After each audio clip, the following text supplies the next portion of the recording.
Are we live? It looks like we are live. Hello, everyone. Welcome back to the Pop Culture Asylum. I'm your host, Gabriel. I hope everyone had a great day today. I definitely did. And I hope everyone who is watching this video is also having a great day as well. It's Wednesday. You know what that means. AEW Dynamite was tonight, and it was a wild card edition of AEW Dynamite. And how was tonight's show? I thought it was fucking great. To be perfectly honest with you, I thought it was another all-timer in my honest opinion. I thought this was fucking great to be perfectly honest with you. This was amazing. I ev- Tonight's show from top to bottom I enjoyed. I 100% enjoyed. Yes, I even enjoyed the Thunder Rosa Serena Deeb segment, which for some reason most people fucking hated or thought it was awkward. What? What?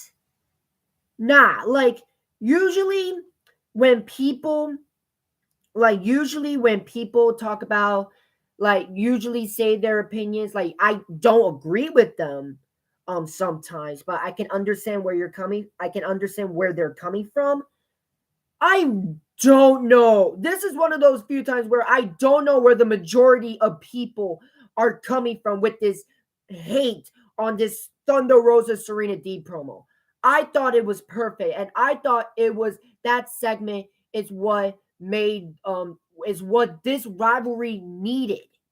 Okay, I thought it was absolutely perfect, and I'm gonna tell you why it's perfect later on in the review. But yeah, I cannot wait to talk about it. I thought it was a great show as usual. The Jokers, in my personal opinion, were a bit underwhelming, but we'll talk about the Jokers when we talk about the review. Now, this is the part of the video where we go over the news, over the wrestling news, and the biggest wrestling news, the other big story I want to talk about is MJF's AEW's contract status. So we're going to talk about this real quick before we talk about AEW Dynamite tonight. Obviously, the other big news is the Sasha Naomi situation, and I already made a video on that. So if you guys want to know my thoughts, my entire thoughts on the Sasha Banks Naomi situation, it already has its own video. It's already in my channel. If you guys want to know my thoughts on that, the link is in the not the link is in the description, but it's in my channel. Okay, so if you guys want to see that, you can go and watch that. But yeah, the other big news that I want to talk about is basically MGF's AEW's contract situation. So I'm reading this from WrestlingInc.com, but most of the news is from Fightful Select. And obvious, usually I put the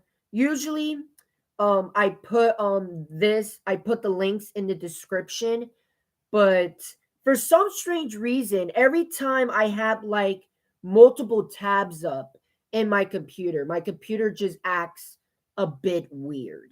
Okay, so yeah, for some strange reason, every time I have multiple tabs on, like um basically my internet is acts weird for some reason. So basically I had to rely on my phone. So yeah, either way works, to be perfectly honest. As long as the internet works, that all that matters.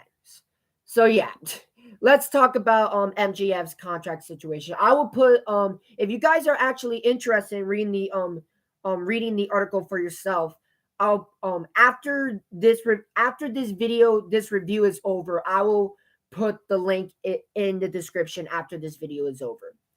But again, I'm reading this from WrestlingInc.com. Here's what it has to say. MJF and AEW aren't close to coming to terms on a new deal. And an update provided by Fightful Select, Only Wrestling and MJF haven't had formal talks on a potential new deal for the Long Island native.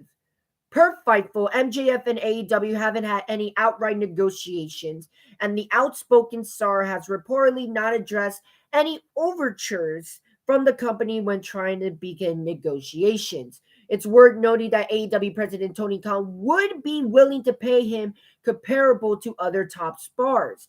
AEW has reworked other deals in the past. However, those involved adding time to the contract. It was noted that MJF isn't looking to increase the figure on his isn't looking forward to increase the figure on his current deal without an extension. It was reported last week that MJF has begun to be frustrated with Khan and the company and was leaning towards not re-signing with All Elite Wrestling when his deal expires in 2024. He reportedly already garnered interest from WWE. MJF is set to take on Wardlow at AEW's Double or Nothing pay-per-view on May 29th. If MJF wins, Wardlow can never sign a contract with All Elite Wrestling, and if Wardlow wins, MJF must release Wardlow from his contract. However, Wardlow must complete the following stipulations for the match to take place. MJF will deliver 10 shots directly to Wardlow's back with a belt. Next, Wardlow will face Shawn Spears in a steel cage match, which MJF will be the special guest referee. Wrestling Inc. will provide any and all updates to MJF's contract status as they become available. So yeah, this situation, okay, here are my thoughts on this, right? Right off the bat. Like MJF, like, is big, like, basic, like, I don't understand how MJF could be frustrated. I really can't. It's like MJF is in a perfect position right now. He really is. He's in a perfect position right now. Okay? It's not like MJF is being booked like shit, because that's the complete opposite. MJF is literally one of AEW's biggest stars right now. They are treating him like gold. Okay? So it's obviously not a booking thing. It's more of a money thing. But Tony Khan is willing to give him a big raise in his next contract if he re-signs with the company. So all he has to do is re-sign with the company, and he gets that CM Punk money. He gets that John Moxley money. He gets that Bryan Danielson money. He gets that Young Bucks and Omega money. Okay, he gets that big money. Okay, he is in an incredible position at AEW.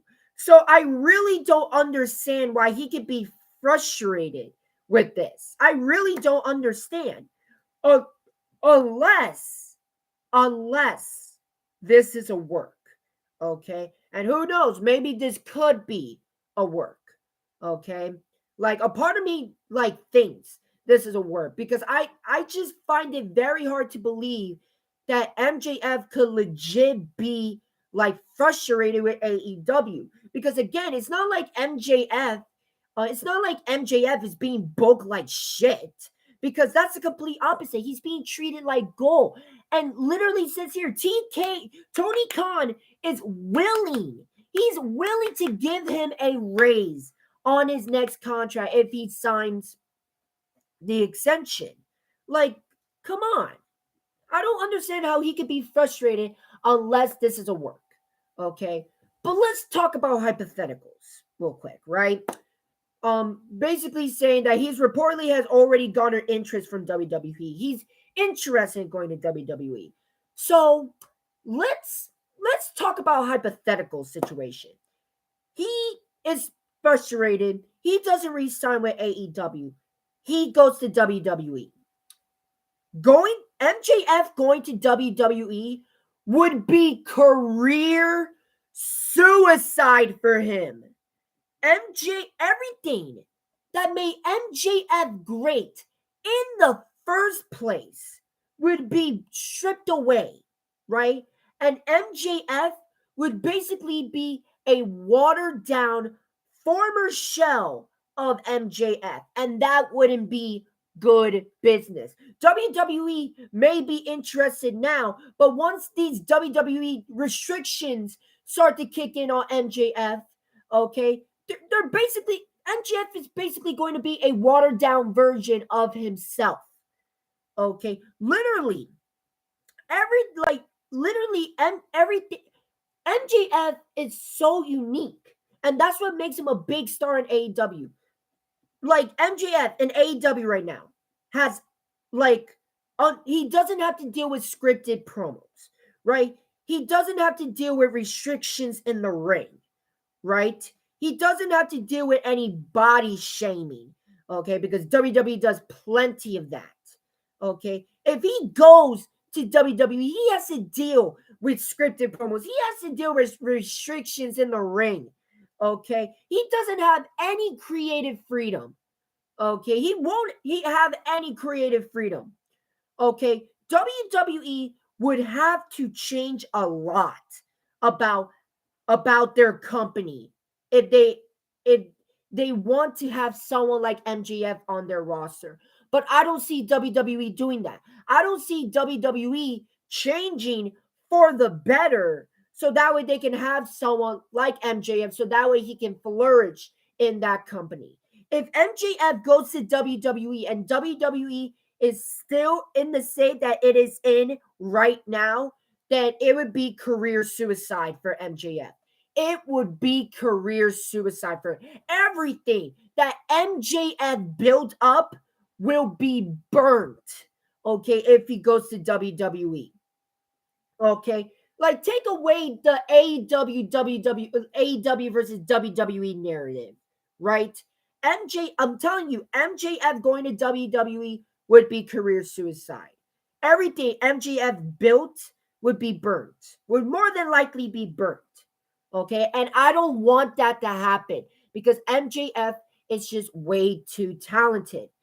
And again, in order for MJF to work in WWE in the first place, WWE would have to change up. They would have to do unscripted promos. They need to allow their wrestlers to have creative freedom.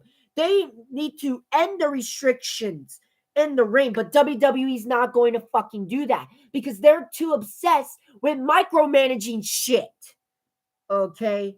So I hope and pray MJF stays with AEW. I really hope and pray that's the case. Okay. Because going to WWE for him would be career suicide for him. And I don't want that for MJF. I really don't. Okay. So that's basically my thoughts on that. So, other than that, now that we got that out of the way, let's talk about AEW Dynamite tonight, which again I thought was an incredible show tonight. So we start off the show with Samoa Joe going against the Joker, a Joker in the men's, not the Joker, okay, but a Joker in the men's Owen Hart tournament, and this ended up being John Morrison himself, or his new name, Johnny Elite. I wasn't mad at this. I thought it was cool. I'm not gonna lie, I was a bit underwhelmed though because I kind of wanted a Johnny Gargano or a Claudio Castagnoli or a Miro, but we ended up getting Johnny Elite, which I didn't put in my list of potential people that could debut and face Samoa Joe. But yeah, like not gonna lie, a bit underwhelming. Like I think that we could see Johnny Gargano, Claudio Castagnoli, and Claudio Castagnoli in AEW in the near future. TK would be a fool not to sign them. TK would be a fool not to sign him. Okay. And I hope Cesaro and Johnny Gargano ends up in AEW. And I hope that's the case. Okay. But yeah, I wasn't mad at this. Like John Morrison, like he would be a good addition to the AEW roster. And I thought this was a good match for the most part between Samoa Joe and Johnny Elite. It was a good match. Obviously, there was two parts of the matchup where like it was obvious they were communicating with each other, but to be honest, it didn't really take away much of the matchup for me. But yeah, other than that, I thought it was a really good matchup between both of these men to start off the show. Samoa Joe picks up the victory over Johnny Elite. After that, Jay Lethal, Sanjay Dutt, and Saman Singh attack Samoa Joe, but Trent Beretta, Chucky T, and Rocky Romero came for the save, helping out Samoa Joe. So that was the opening of Dynamite. After that, we get an interview by Jeff Hardy saying that he is medically cleared to face Adam Cole tonight in the semifinals of the Owen Hart Cup tournament. The Young Bucks interrupted, and again, it looks like they're teasing a matchup between the Young Bucks and the Hardy Boys. I still don't know if that's the case because of the way Dynamite ended, but I'll talk a little bit more about that once we get to the ending of Dynamite. After that, we got Hangman Page going against Konosuke Takashita in a one-on-one in a non-title matchup with CM Punk in commentary. And my God, this was a phenomenal matchup. This was a phenomenal matchup. To be perfectly honest with you, a match of the year candidate. And I really recommend you go out of your way to watch this matchup because I thought this was an amazing matchup by both of these men. Like, I've seen a lot of people on social media very high on Takashita. And, like, I saw a few matches. Obviously, I saw his matchup against Jay Lethal, I believe, last week on Rampage. And the guy's good. The guy's great in the ring. But a lot of people are acting like he's one of the best in the world, like one of the best workers in the world. But after tonight, I 100% see that now. Okay? Because when it comes to big match situations, holy shit, this guy delivers. Holy shit, what a matchup. Definitely an incredible matchup. Literally, me explaining it won't do it any justice. Go out of your way to watch this matchup if you can, Matt. Like, incredible matchup by both of these men. But after a hard-fought matchup, Hangman Page picks up the victory over Takashita. And then after the matchup, CM Punk and Hangman Page went face-to-face. Of course, continuing to set up their matchup at Double or Nothing. Very excited for that. After that, we get a promo with Fuego del Sol. And basically, he got some help with Evil Uno and 10 of the Dark Order. And it was announced that this Friday on Rampage, we will have the House of Black going against Fuego del Sol, Evil Uno, and 10 of the Dark Order. That is going to be a very good matchup.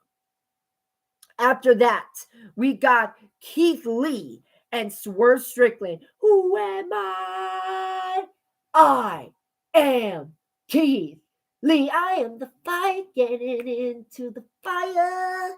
I am the fire getting into the fire. Oh man, I love this team. Like, Keith Lee and Swerve Strickland as a team are fucking awesome, man. Fucking awesome. And good matchup, good showcase matchup between Keith Lee and Swerve Strickland and the workhorsemen Anthony Henry and JD Drake. Obviously, it was a one-sided matchup. Keith Lee and Swerve Strickland picks up the victory, but still entertaining nevertheless. After that, Keith Lee and Swerve said that they are officially a top 5 tag team in the AEW rankings. After that, Team Taz, Ricky Starks and Will Hobbs came in, interrupt. They talk trash a little bit like Ricky Starks does. I love Ricky Starks, one of the best trash talkers, just one of the best wrestlers overall in the world today. Ricky Starks is just fucking awesome. Fucking love Ricky Starks. And then after that, Jurassic Express interrupted, and it was announced. And obviously, we all knew it was coming, but so excited nevertheless. It was announced that for Double or Nothing, we will have Jurassic Express going against Keith Lee and Swerve Strickland, and against Ricky Starks and Will Hobbs in a triple threat tag team match for the AEW Tag Team Championships. Yes. Very excited for that matchup. That matchup is going to be amazing. And honestly, I think it's time to put the titles. I think this is the perfect time to put the titles on Ricky Starks and Will Hobbs. Okay, if there's any time to do this, it's right.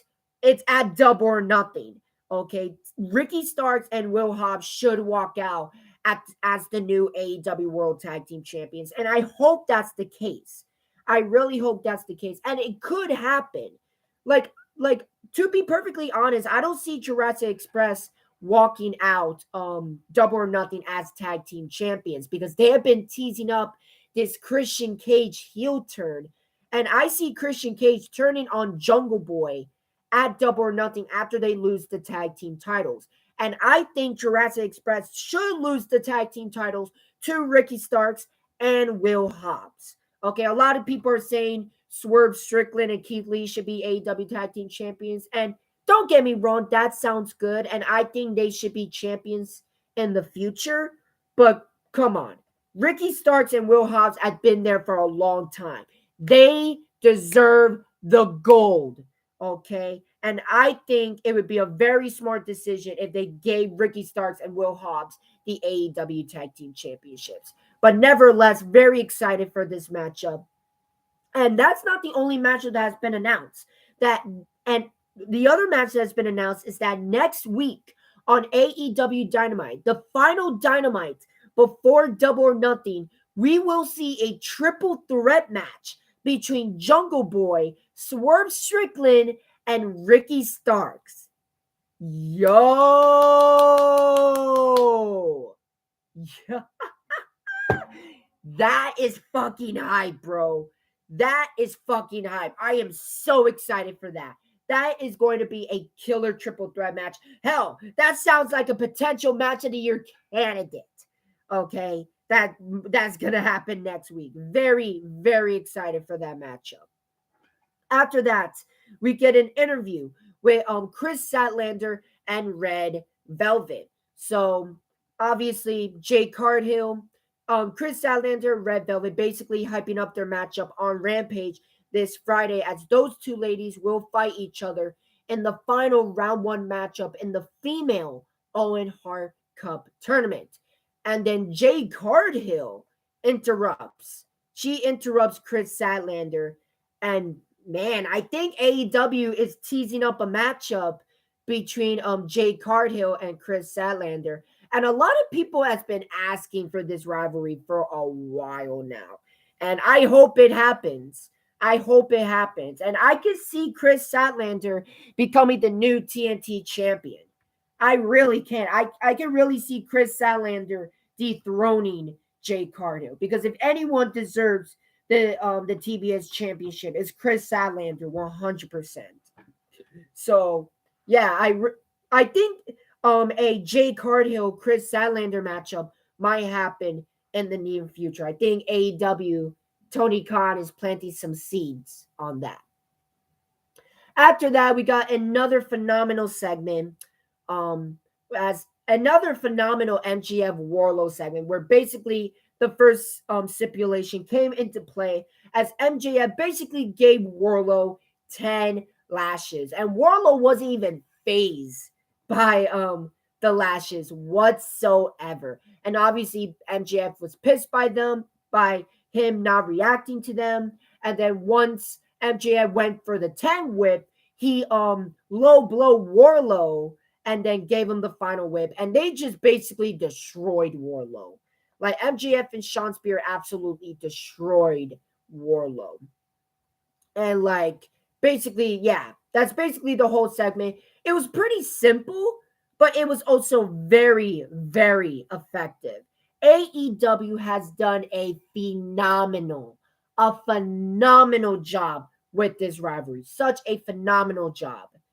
I'm loving every single segment, man. And once Warlow finally gets his hands on MJF, like, it's going to be a special moment. Warlow is going to be an even, like, a bigger star than he already is right now. Can't wait. A phenomenal segment, and I cannot wait for their matchup at Double or Nothing. After that, we got Trent and Rocky Romero, Rakangi Vice, calling out FTR to a matchup for the Ring of Honor World Tag Team Championship. That sounds like a banger matchup, and honestly, I cannot wait for that. Sign me up for that, 100%. Like, I'm all for that matchup. That matchup will slap so fucking hard. Very excited for that. After that, we got another match of the year candidate as we got Kyle O'Reilly going against Ray Phoenix in round one of the final round one matchup of the men's Owen Hart tournament. And holy shit, these two men absolutely killed it. These two men absolutely killed it in a good way. Holy shit, what a match. What a matchup, man.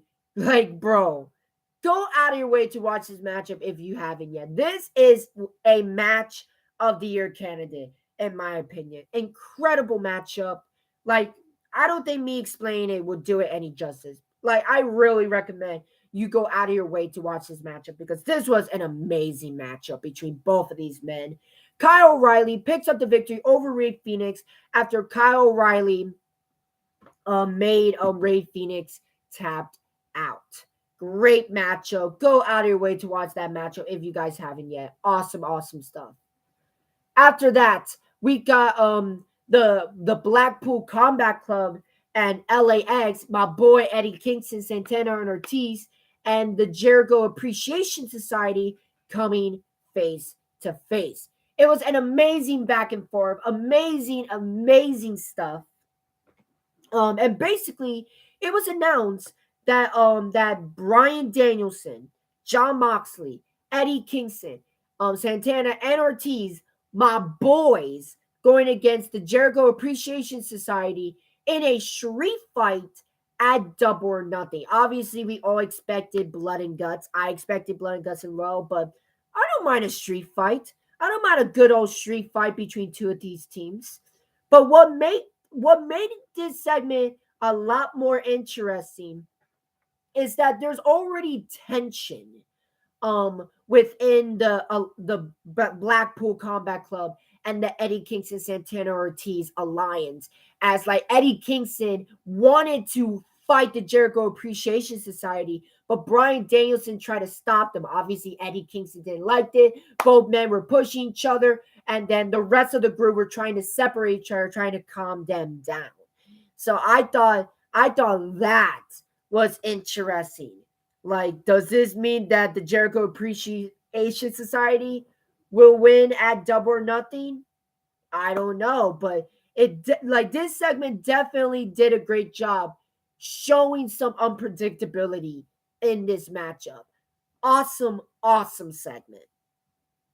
After that, we got Britt Baker, DMD, going against the female Joker, which in round one of the Women's Owen Hart tournament, and that ended up being the returning Maki Ito. Now, again, not gonna lie, I was also very underwhelmed with the female. I was just like underwhelmed with the Jokers in general because I kind of wanted like an Athena or a Candice LeRae or a Tegan Knox. And hopefully we can see them in AEW or Ring of Honor in the near future. But like, to be honest, yeah, I was underwhelmed, but I didn't mind it either. Like, I wasn't mad about it. Like, it's Maki Ito. Okay, welcome back. Like, I'm not crazy about Maki Ito. Like, she's good. Like, I'm not like, oh, I fucking hate Maki Ito. She's so fucking terrible. I'm not saying that. But I'm not gonna say that, oh, she's amazing, she's awesome, she's incredible. Like, I'm not like I'm in between. She's all right. She's Maki Ito. She's Maki Ito. Sorry to break all those Maki Ito's fans' heart. Like, I don't hate her. I don't hate her. Like, but I'm not gonna go crazy. Like, it's Maki Ito. Okay. Welcome back, Maki. What else is there to say? Just saying. But yeah, I thought it was a good, fun matchup. Britt Baker picks up the victory in round one of the Women's Own Heart tournament. She is moving on. Toni Storm came out in a choker. Oh, Toni Storm being a little being a little kinky. I see you, Tony. Ooh, be a little kinky. I like that. I like that. But yeah, Tony Storm on the stage, basically going face to face with Britt Baker. Those two ladies are going to fight in the semifinals of the AEW Owen Hart tournament. And now we got the segment which most people hate for some reason, but I thought was perfect. So here's how it started. So Tony and Schiavone's in the ring. He announced that next week, next week's Dynamite will be the 3-year anniversary show for AEW. Serena Deeb comes out and interrupts, and obviously, she comes out. She cuts this great promo on Tony Schiavone because last week, AEW did like a little promo package, promoting Thunder Rosa and Serena Deeb, right? So like promoting this Thunder Rosa Serena Deeb matchup for Double or Nothing, and obviously in that promo package, Tony Schiavone and Dustin Rhodes basically were on the side of Thunder Rosa. Obviously, Serena Deeb took offense to that and basically insulted Tony Schiavone. And then she calls out Dustin Rhodes. Dustin Rhodes comes out, right? Serena Deeb cuts this very great promo. Some people saying it was awkward or it was bad. Nah, fuck y'all.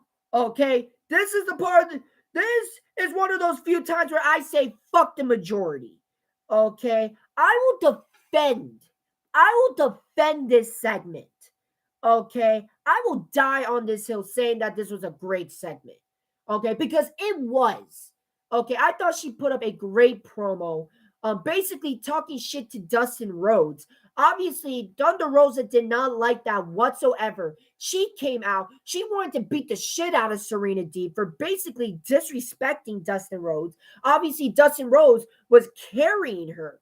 Like, basically carrying her, right? Because like Dustin Rhodes, like trying to calm Thunder Rosa down. Obviously, in the middle of her rage, she accidentally elbows Dustin Rhodes. Obviously, Thunder Rosa went to say sorry. She didn't mean to do that. But Serena Deeb took advantage and hit Thunder Rosa with the title belt. And people thought this was bad or awkward? What the fuck? What the fuck? That segment was perfect. Like, it just made this matchup between Serena Deeb and Thunder Rosa a lot more personal. This segment is what Serena Deeb and Thunder Rosa needed. Okay? And most people in the community had the fucking nerve to think that this was bad or awkward. Bruh. Like, I mean, if you guys thought it was bad for some strange reason, okay, like, it's your opinion, but it's an opinion that I extremely disagree with, okay? This segment was absolutely perfect, and this segment is what this Thunder Rosa Serena Deeb rivalry needed. I really don't understand why people thought that this Serena Deeb Thunder Rosa segment was bad. Serena Deeb cut a great promo, okay, and everything about it was perfect. This segment is what this matchup needed, okay? This Thunder Rosa Serena Deeb matchup now has a deep personal layer to it. This segment was perfect. And yet people are saying this is like a bad segment or an awkward segment. How? And this is the majority of people. How? This segment was perfect. This segment is what this Thunder Rosa Serena Deeb segment needed. Okay, and I know some people are going to say, oh, you're just saying that because you're a WWE like nerd, like you want to kiss the ass of Tony Khan. No, I'm saying this because this segment was actually perfect. Okay, when AEW needs to be criticized, I'll criticize them because I don't kiss the ass of anyone. Okay, you want to talk about? You want proof? I think the TNT title situation is a mess right now. Okay, I think it's a fucking mess. The Sammy Guevara Scorpio Sky rivalry right now is a convoluted mess. It's a convoluted mess. Okay, it's god awful. Okay, so yeah, so don't say that I'm not a person who kisses AEW's ass. Okay, because that's not the case whatsoever. When they need to be criticized, I'll criticize them. But when they deserve to be praised, damn it, I will praise the shit out of them. And this segment was fucking great. Okay, this segment was perfect. This segment is what the Thunder Rosa Serena Deep like rivalry needed. I really don't understand why a lot of people hated this segment. I really don't. I really fucking don't. Okay, so I just wanted to get that out there. So now that we got that, usually this is the part of the video where we talk about what has been announced for Rampage this Friday and Dynamite next week. Obviously, they didn't have that on Dynamite, but so far the match has been in. So far, let's talk about the matches on Rampage so far. So far, the matches that has been announced for Rampage is Chris Sadlander going against Red Velvet in the final round one matchup of the Owen Hart tournament, and the House of Black going against Fuego del Sol 10 and Evil Uno of the Dark Order. So far, those are the only two matches that have been announced for Rampage this Friday, which will start at 7 o'clock this time. So Rampage is finally back at a decent starting time, which is good, which is very good. And as for Dynamite next week, so far the match has been announced. Is I'm sure we're gonna have the semifinal matches for the men's and women's on Dynamite next week. We're also gonna get Wardlow versus Shawn Spears in the Steel Cage. That's the second stipulation that Wardlow has to endure before his matchup against MJF at Double or Nothing. And also, there was one more match that has been in. Oh yeah, Jungle Boy versus Swerve Strickland versus Ricky Starr, which I'm also very excited about. So let's talk about the main event. Straightforward. Adam Cole attacked. Is Adam Cole versus Jeff Hardy in the semifinals of the men's Owen Hart tournament. Obviously, this matchup has 10 minutes. Adam Cole attacked Jeff Hardy right off the bat, like in the stage, like basically taking advantage of Jeff Hardy's injury. It was good. It was a good 10-minute matchup. Adam Cole picks up the victory over Jeff Hardy, and he is going to the finals of the Owen Hart tournament. And to be perfectly honest with you, I expect him to win the entire thing. I honestly expect him to win the entire thing. So, yeah, but who's going to face him in the finals? I don't know. Maybe Kyle O'Reilly, maybe Samoa Joe. I'm thinking Samoa Joe, but we'll see. We'll see. But Kyle O'Reilly versus Samoa Joe. Yo. That sounds fire. And we're more than likely going to get the matchup next week, which I'm very, very excited for. But yeah, very good matchup. Adam Cole picks up the victory. The Young Bucks actually came out and attacked the Hardy Boys after the matchup. Darby Allin and Sting came for the save, but Bobby Fish and Kyle O'Reilly came to help the Undisputed Elite. And basically, the numbers game was too much, and the Undisputed Elite attacked the Hardy Boys and Darby Allin and Sting to end the show. Now, I don't know if we're still getting the 2-on-2 tag team match between the Young Bucks and the Hardy Boys at Double or Nothing, or if we're getting like a variation with Darby Allin, Sting, and the Hardys going against the Young Bucks and Red Dragon at Double or Nothing. I don't know if that's going to be the case. Like, to be perfectly honest, that doesn't sound like that sounds like an incredible Dynamite main event, but that really isn't pay-per-view worthy in my personal opinion. But like, hopefully they're still going to do the Hardy Boys versus the Young Bucks at Double or Nothing. I hope it's just those two teams and that's it. Okay, because like I don't mind if they do like a Darby Allin Sting, Hardy Boys versus Red Dragon Young Bucks. Like I don't mind if they do like a variation of that at Double or Nothing. Like I wouldn't hate it. I wouldn't mind it. But to be perfectly honest, just the Young Bucks and the Hardy Boys, just those two teams going at it by themselves is more of a pay-per-view worthy matchup than any variation of Darby Allin Sting, the Hardy Boys, and the Young Bucks and Red Dragon, the Undisputed Elite. Like, if you want to do an 8-man tag, that again, that sounds like an incredible Dynamite main event. Or if you want to do it for Rampage, do it for Rampage. That sounds like a great Dynamite Rampage main event. But I hope they do the Hardy Boys versus the Young Bucks by themselves at Double or Nothing. But yeah, that's basically AEW Dynamite tonight. Again, I thought it was an incredible show tonight. I enjoyed everything from top to bottom. But I want to know what you guys think in the comment section. What do you guys think about AEW Dynamite tonight?